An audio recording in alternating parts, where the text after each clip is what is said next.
মাশাল্লাহ, এত সুন্দর পরিবেশ, এত সুন্দর ভিউ। বিট গড়াইছে আজকে দেখলাম। এই যে দেখেন মাশাল্লাহ দিলে, আমি জানি না এটা কার বাড়ি বা এত সুন্দর করে আমি যাচ্ছি ভিতর দিকে দেখি। প্রিয় বন্ধুরা, আজকে দেখাই যাব এবং দেখে যাব, কিন্তু আমাদের ব্রাহ্মণবাড়িয়া জেলাতে এরকম পরিবেশ কিন্তু দেখা যায় না। একটু দিকে আসেন, দেখা হয়ে যায় না কিন্তু। প্রিয় বন্ধুরা, এই যে দেখেন কত সুন্দর দৃশ্য। কি অবস্থা, কান্তাছো কেন? হ্যাঁ, মন খারাপ কি লেগে? হ্যাঁ, মন খারাপ দু? হ্যাঁ,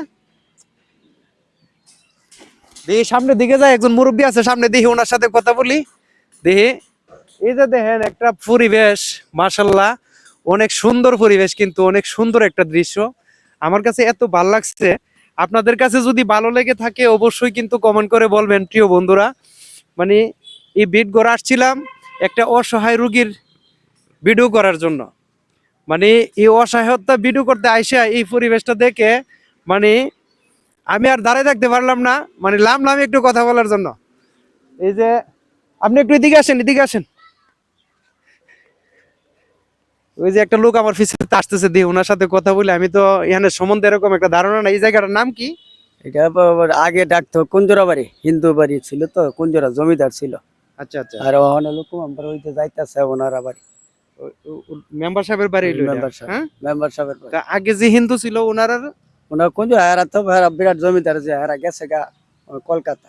বিরাট 52 জন সম্পদ ছিল, 52 জন সম্পদ ছিল। বিরাট সম্পদ এরা ছিল। কলকাতা চলে গেছে। কলকাতা তখন তখন বুঝি ওই মেম্বার সাহেবের বাড়িটা কিনে রাখছে। এরা কিনা লাগছে, এরা সম্ভব। ওনার আব্বার নাম আছিল সাহেব আলী।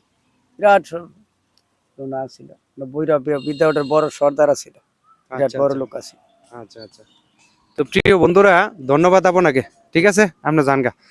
তো প্রিয় বন্ধুরা, এই যে দেখেন একটা সাথে একটা লাগানো, বোঝা যাচ্ছে যে একটা সুপারি গাছ একটা সাথে লাগানো আছে, কিন্তু এত এত সুন্দর একটা পরিবেশ, এত সুন্দর একটা ভিউ। মানে আমি একটু বাড়িটার সামনে যাবো নাকি, আসান একটু সামনের দিকে যাই, দেখি বাড়িটা একটু দেখাইতাম পারি কিনা। মানে পরিবেশটা অনুযায়ী তো বাড়িটা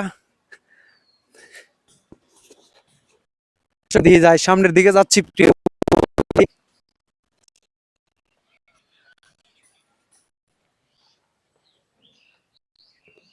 না না, এই পরিবেশ এই তুলনামূলক ভাবে মেম্বার সাহেবের বাড়িটা আসলে ওরকম একটা মানে ফুটে উঠছে না, অত অত একটা সৌন্দর্য না।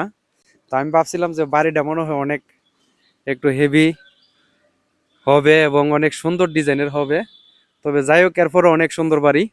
তো এই যে পরিবেশটা, এটা কিন্তু চমৎকার, এটা বলতে হবে।